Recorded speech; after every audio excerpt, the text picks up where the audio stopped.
दोस्तों, आज जिस कहानी को सुनेंगे उस कहानी का शीर्षक है सांवली लड़की। दोस्तों, आशा करते हैं कि यह कहानी सुनकर आपको बहुत कुछ सीखने को मिलेगा, इसीलिए आप लोग इस कहानी को अंत तक जरूर सुनें। अगर आप हमारे चैनल पे नए हैं तो चैनल को सब्सक्राइब अवश्य करें और बेल आइकन को जरूर दबाएं। तो चलिए कहानी को शुरू करते हैं। अंगूठी पहनाई जा चुकी थी। अब सभी लोग खाने की प्लेट लेकर अपना अपना कोना पकड़ चुके थे। नेहा अब अपनी सहेली और होने वाले जेठानी और ननद के साथ सिमटी सिकुड़ी बैठी हुई थी। इधर उधर की बातें चल रही थी। इतने में सासू माँ कमरे में आई और नेहा के पास बैठते हुए बोली, देखो नेहा, अब शादी में कुछ ही दिन बचे हैं तो तुम धूप में कम निकलना। बेसन, दही और हल्दी का लेप रोज रात को लगाया करना, उससे रंग साफ हो जाएगा। नेहा ने हाँ में सिर हिला दिया। अब जेठानी चहकते हुए बताने लगी, हाँ, नींबू और टमाटर का रस लगाओ तो रंग साफ हो जाएगा। देवर जी को गोरी चिट्टी लड़कियां पसंद है मेरे जैसी, और खिलखिलाकर हंस पड़ी। फिर माहौल हल्का हो गया। खैर, धीरे धीरे शादी के दिन नजदीक आने लगे। जब तब ससुराल से फोन आता तो कहते घर में रहने, ऑफिस से जल्दी आने और धूप में कम निकलने की हिदायत मिलने लगी।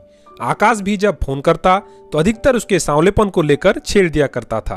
तो कभी सीरियस होकर कहता, नेहा, मुझे तुम्हारे सांवलेपन से कोई शिकायत नहीं है, मगर मम्मी की अरमान है कि उनकी बहुएं बेहद खूबसूरत हो। अब भाभी तो है, तुम थोड़ी सांवली हो, तो वो जो टिप्स देती है मान लो ना, आखिर खूबसूरत तो तुम ही दिखोगी।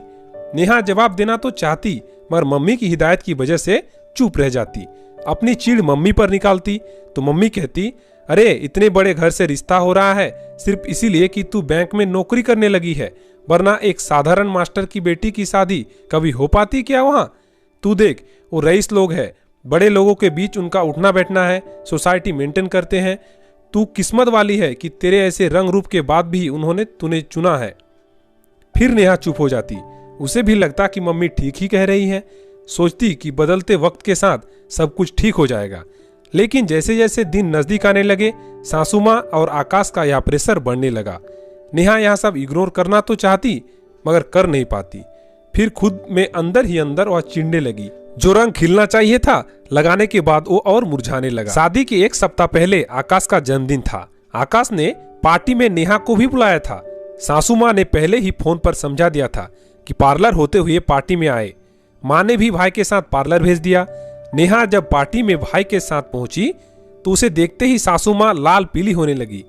बड़ी बहू को बुलाकर कहा, ले जाओ इसे बाथरूम में और अपने मेकअप से तैयार कर दो। मगर नेहा नहीं गई, वही खड़ी रही। सासू माँ के तलवे का गुस्सा सिर पर चढ़ गया और लगभग धक्का देते हुए नेहा को बोली, ना रंग है ना रूप, फिर तुम्हें किस बात का घमंड है? हमने अपने से नीचे घर में रिश्ता जोड़कर गलती कर दी। इतने में आकाश भी वहां आ गया। हल्ला सुनकर और नेहा का हाथ पकड़कर बाथरूम की तरफ भाभी के साथ बढ़ने लगा। नेहा ने धीरे से उसके हाथ से अपने हाथ को आजाद करवाते हुए वापस सासू माँ की तरफ बढ़ने लगी और उनके करीब जाकर बोली, हाँ, मैं साधारण घर से हूँ, मेरा रंग सांवला है, मुझे घमंड तो नहीं मगर गर्व है अपने आप पर। मैं अपनी कड़ी मेहनत से आज एक छोटे से मुकाम पर हूँ। और हाँ, मेरे घर वाले आपके ऐसे रईस तो नहीं है, मगर उनमें इतना संस्कार तो है कि इंसान को इंसान समझे, उन्हें रंग रूप के आधार पर तोलते नहीं। और आकाश, खैर तुमसे कोई शिकायत नहीं है, क्योंकि तुमने बचपन से ही देखा है कि औरतें सजावटी सामान है तो उनका वेल डेकोरेटेड होना लाजमी है। कहते हुए उसने अपनी अंगूठी निकालकर अपने होने वाले सास के हाथ थमा दी और भाई का हाथ पकड़कर हॉल से बाहर निकल गई, एक आजाद हवा के झोंके की तरह। दोस्तों, अगर कहानी आपको अच्छा लगा हो तो वीडियो को लाइक करें और एक कमेंट में ये जरूर बताएं कि अगर आप नेहा की जगह पर होते तो क्या करते। दोस्तों, फिर मिलेंगे किसी नेक्स्ट कहानी के साथ। तब तक के लिए धन्यवाद।